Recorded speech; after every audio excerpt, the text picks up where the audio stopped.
तोहर गोरे गोरे गाल गजब चले लू चाल कवन तेलवा माले लू कमरिया में।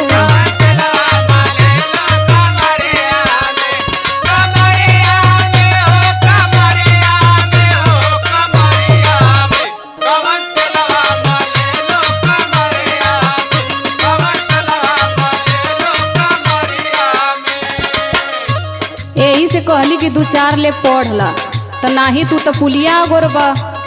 अरे भाई तो रास्ता चलल मुहाल कर दे बा तू लइकिन का। भाई तो समय है उम्र है कुछ समझा भाई। हाँ तो समय उम्र है तो तोरे खातिर हमार बात सुना हमके तू का बनौले हुआ।